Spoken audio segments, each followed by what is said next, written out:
She's sometimes sad, she's sometimes happy. She's doing things to make her life less crappy. Trying a treatment that's new on the scene. Let's sit back and talk about ketamine. Hey everyone, this is Molly Dunn from Ketamine Insights. I was recently on another podcast and we're going to air that episode today. It's the 50th episode of the Tell Me What Happened podcast, where people tell a story of a formative event from their childhood. It features people from all walks of life, which is a lot of fun. Most of them are from Chicago, but not all of them. The host, Mr. Jay Rehak, was actually my high school English teacher, so it was great to be back in touch with him and to share this story and a poem about my grandma. A quick note from me: to support Ketamine Insights, please join our Patreon. You can find that at patreon.com/ketamine insights. And you can email us at ketamineinsights@gmail.com with feedback or with suggestions for season 2. Thanks so much. Here is episode 50 of Tell Me What Happened. Pull up a chair and tell me a memory. Why does it matter to you? I want to hear your story, your point of view. Tell me what happened to you.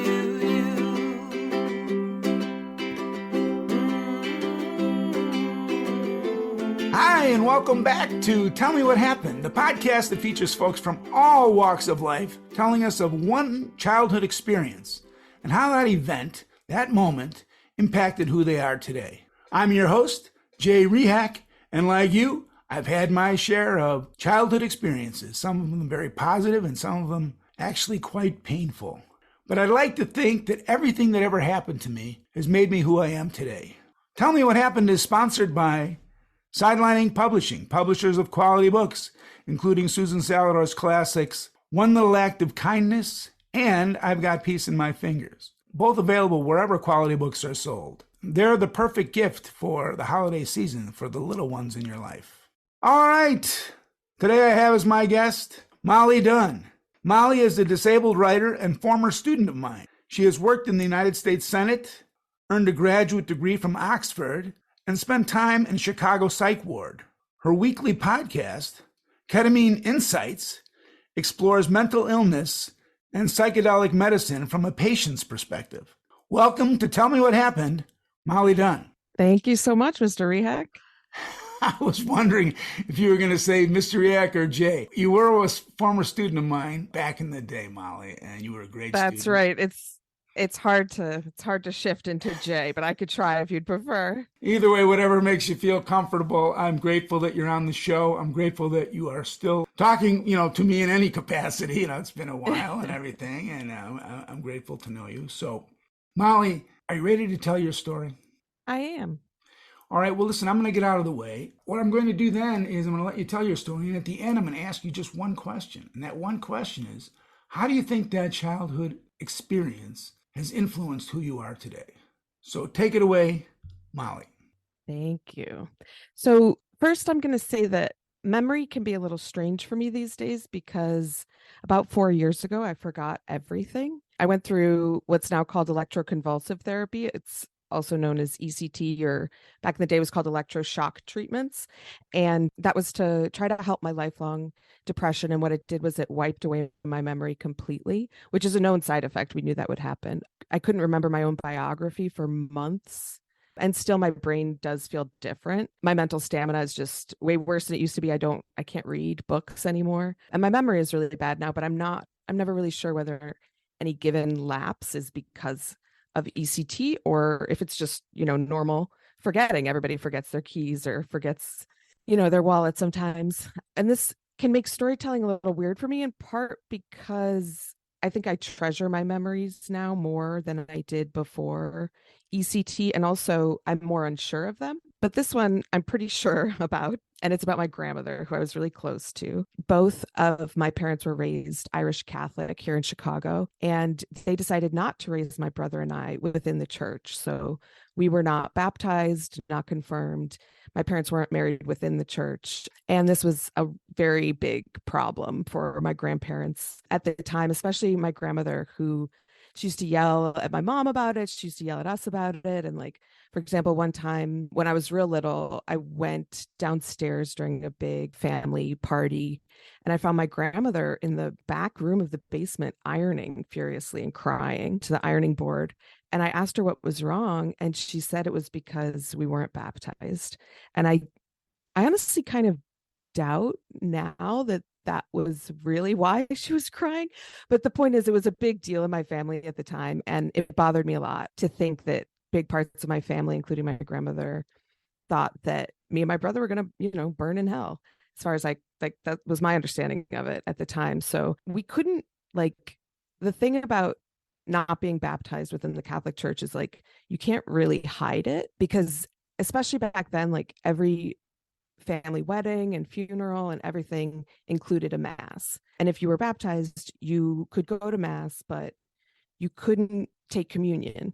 And that was always like public. You can tell at mass who takes communion and who doesn't. And so another little side story, when I was little, I went to Ireland a lot, and there even family reunions. The priest came to the house when I was 11 in Ireland and gave a mass at the house, and the house was so crowded that the priest had to walk around to every single individual and give them communion. And I was standing right next to my grandmother, and I was the only person in the whole family who had to refuse communion. It was really embarrassing. It just felt really horrible. So anyway, this story is about me actually when we knew each other, Mr. Rehak, as I was a sophomore at Whitney Young, and my grandparents came over to our apartment for dinner. And at some point, my grandma told us matter of factly that she hadn't been to confession since my uncle was born, which at the time was like 35 years previous. And my grandma just like gets into this story about how when that uncle was born and he was her fifth child, she almost died in childbirth, which my whole family had known. And the doctors told her, don't have any more babies because it would be very dangerous for you. So she's got 5 kids, it's a scary proposition, obviously, not to be around to raise those kids or to have a 6th. So she didn't know what to do. So she went to her local priest, her local parish priest. And she said she went to confession and she told the story, the doctors tell me not to have any more kids. What should I do? And the priest said, why don't you try living with your husband as brother and sister?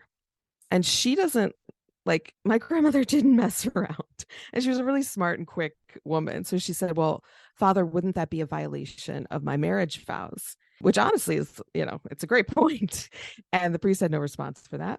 So she went to another parish and to a different priest and went to the confession booth and asked the same question, told him the situation. And he said, why don't you try that thing that they have now? What is it? The pill? And this was, completely against the teachings of the Catholic Church. So she couldn't believe it. And she told all of us very proudly, I haven't been to confession since. I don't think they know any more about God than I do. And everyone at the table was just flabbergasted. What are you talking about, Grandma? And at the time, I was taking AP European History from Mr. Tennyson. And the big class project of that semester was an in-class heresy trial for Martin Luther. And I was one of Martin Luther's defense lawyers. So I was really steeped in what Martin Luther had taught and how he disagreed with the teachings of the Catholic Church. And the way I understood it, one of Martin Luther's central teachings was basically exactly what my grandmother had said at dinner, which was, the church and its priests don't have a direct line to God. And I just couldn't, I would have never said this to her at the time, but I was thinking to myself, Grandma, you're a Lutheran. This is not, you're not a good, quote, good Catholic. And it blew our minds because we had spent so many years thinking we were the sacrilegious ones or something, we were the ones that weren't following the rules. And it was just such a shocking story at the time. And I never forgot it. So that's my story, Mr. Rehak. I love it. Your your grandmother was radical in her own way, for sure. Definitely. Yeah.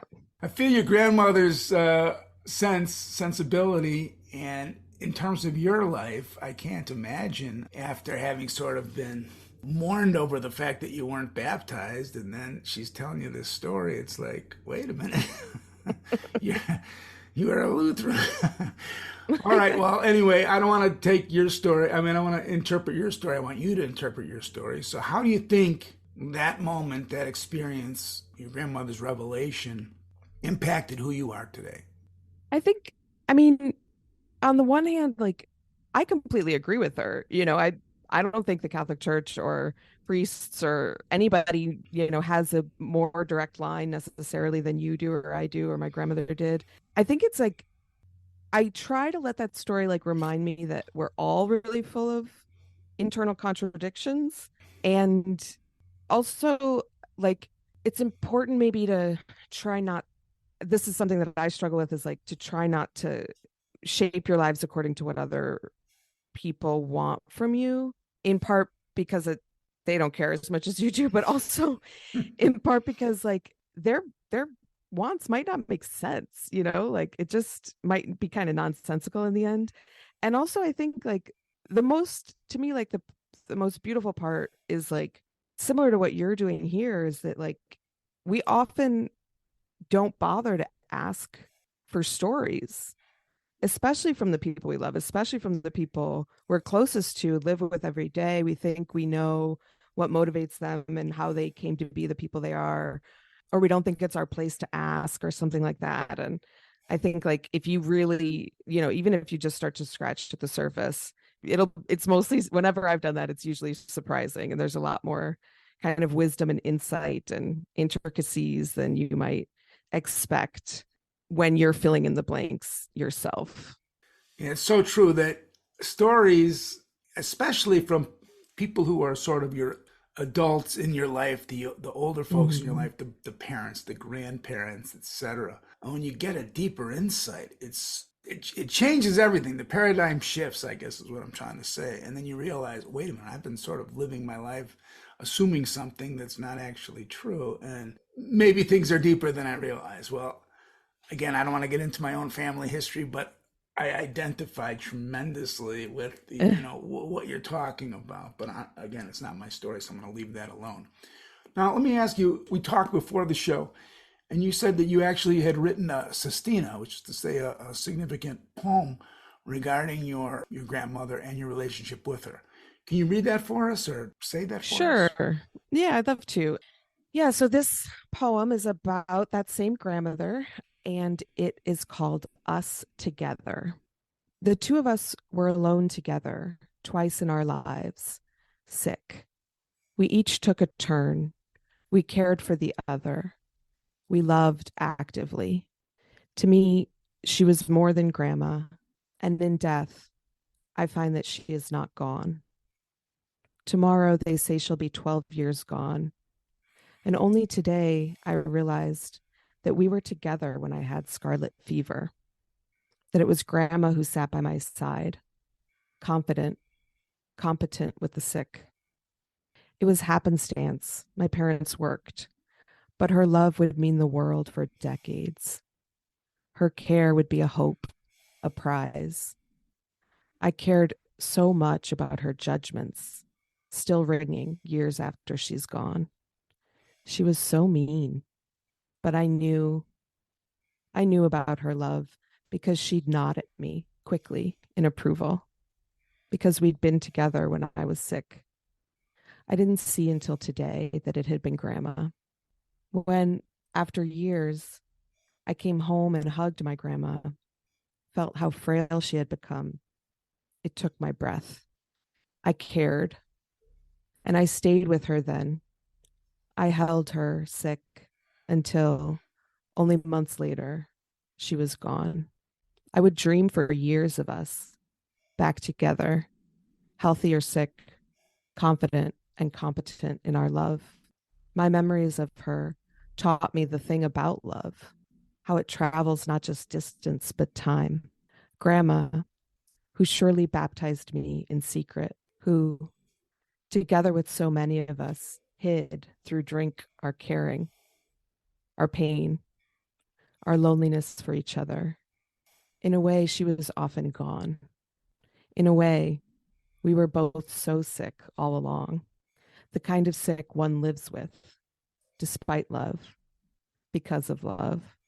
We thought she'd never die. Now, 12 years gone, when I love, when I turn my Claudia inward, I think of Grandma. Me and her, we do nothing more than care. That's not an easy way to be. Thank God we're in this together. It's beautiful. Thank you very much for that. This is my 50th podcast, and that's my first poem, so I appreciate that. It makes nice. I was an English teacher, so I love original poetry. It moves me, and I actually have read it and reread your piece on that, and I will take another look at it afterwards, just because hearing it, you hear some pieces, but then you got to kind of read it again. That's my view. So if you don't mind, I might put it on the website. Sure, yeah, that'd be great. Underneath your bio, just so people can take a second look if they wanted to. Well, thank you for coming on the show, Molly. I really, really appreciate it. I haven't seen you in 5,000 years, and it's great to see you. Absolutely. Thank you so much for asking me, Mr. Riak. This was great. I really appreciate the chance to share a little story about my grandmother and to catch up with you again. Yeah, it's great. And actually, I enjoyed listening to Ketamine Insights. I didn't know about it, actually, how it works or whatever. And now listening to you is pretty interesting. You have a partner with that, right? Isn't there another woman that works with you on that? I do, yeah. It's an old friend of mine named Lynn Schneider. She is the co-host, and the two of us kind of, talk about mental health and psychedelic medicine and the ideas it's from a patient's point of view. So that's kind of a voice that I feel like is lacking in the mental health conversation. So it's been a lot of fun to do. We just published our 8th episode today, actually.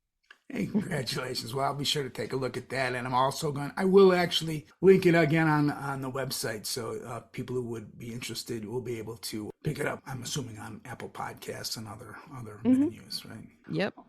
Fantastic. All right. So that's our show. I'd like to thank my guest, Molly Dunn.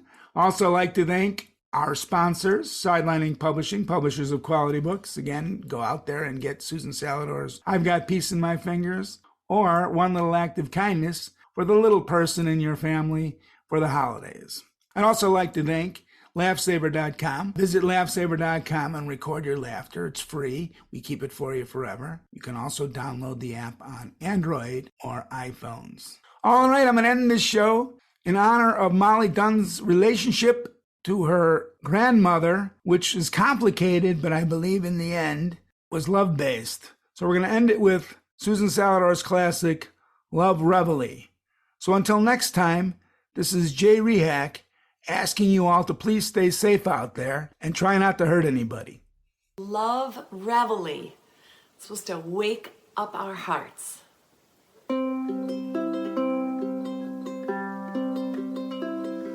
I love you, I love you, I love you every single day. I hear you, I hear you, I hear you, and all that you have to say.